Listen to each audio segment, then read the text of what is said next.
আমি hair transplant surgery করিয়েছি 2 মাস হলো। এই অপারেশন করানোর আগে কি হতে পারে, পরে কি হতে পারে, সেটা একটা চিন্তার কারণ। একদম সাধারণ স্তরে কসমেটিক সার্জারি এবং হেয়ার ট্রান্সপ্ল্যান্ট সার্জারি এই বিষয়ে খুব বেশি সচেতনতা নেই, কিন্তু বিশ্বাস করুন নিদারুণ দক্ষতায় ডক্টর হালদার এবং তার পুরো টিম এই হেয়ার ট্রান্সপ্ল্যান্ট অত্যন্ত যত্নের সাথে করেছেন।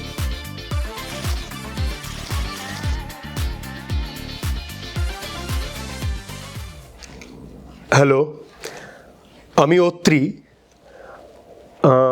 আমি হেয়ার ট্রান্সপ্ল্যান্ট সার্জারি করিয়েছি 2 মাস হলো।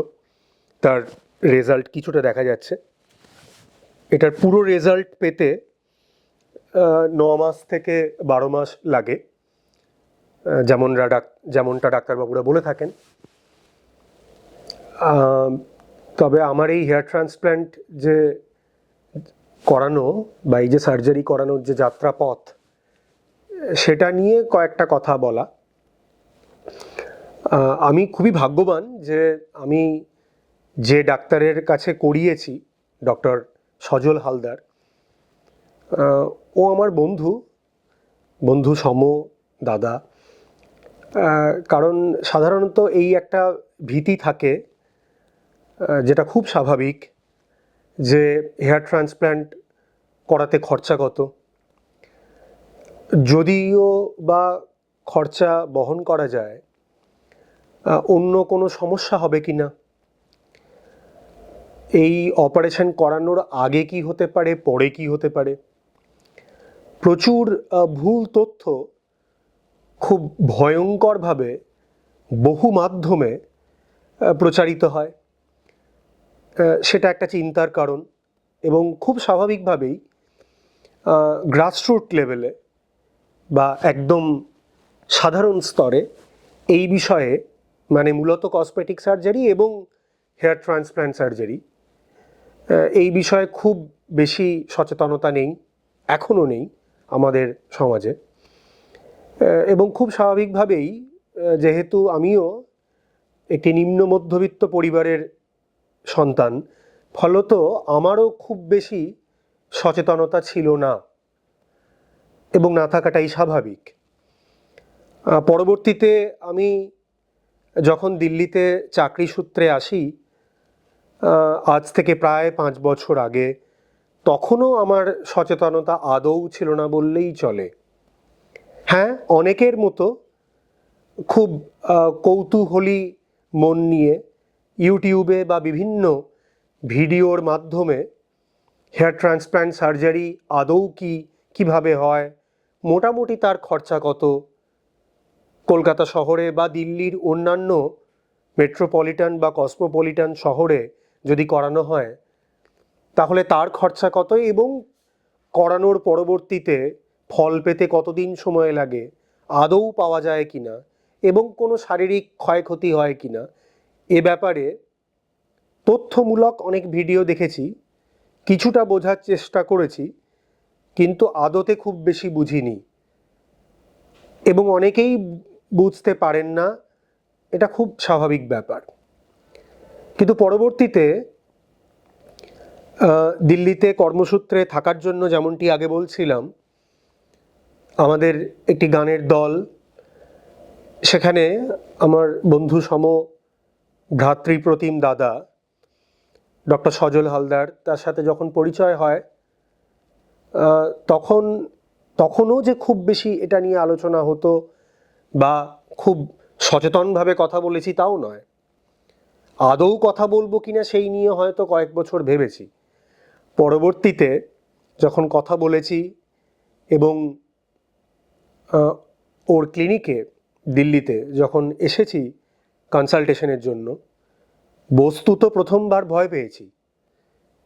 কারণ শুধু অপারেশন নয়, রক্ত এবং রক্ত সংক্রান্ত চিকিৎসামূলক বহু ব্যবস্থায় আমার ভীতি আছে,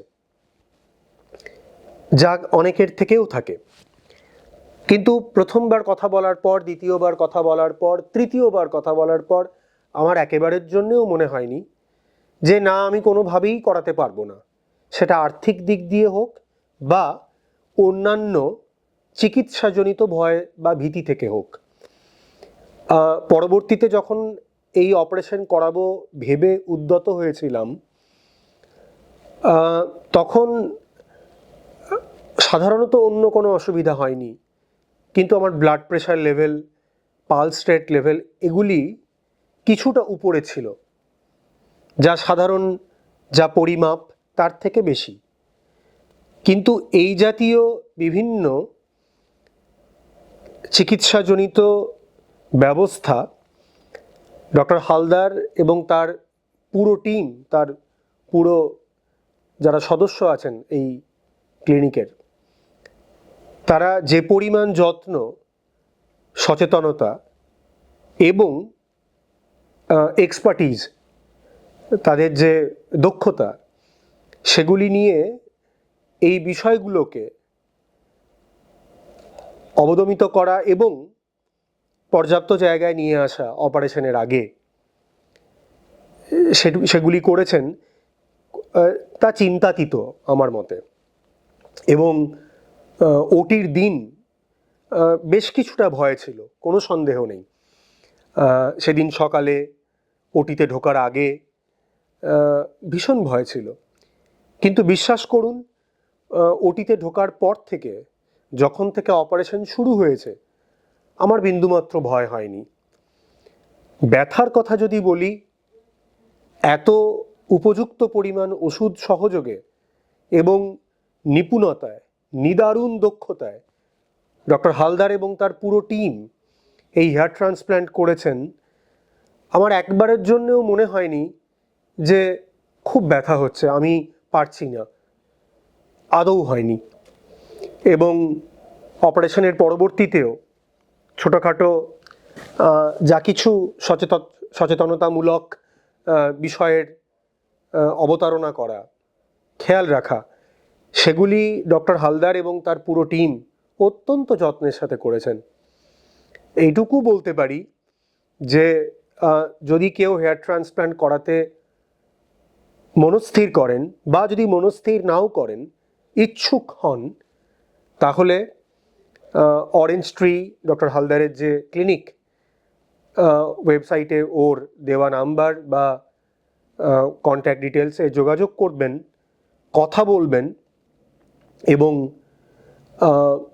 সেই পরিমাণ সাহস বা পর্যাপ্ত মানসিক অবস্থা তৈরি হলে তবেই করানোর জন্য মনস্থির করবেন।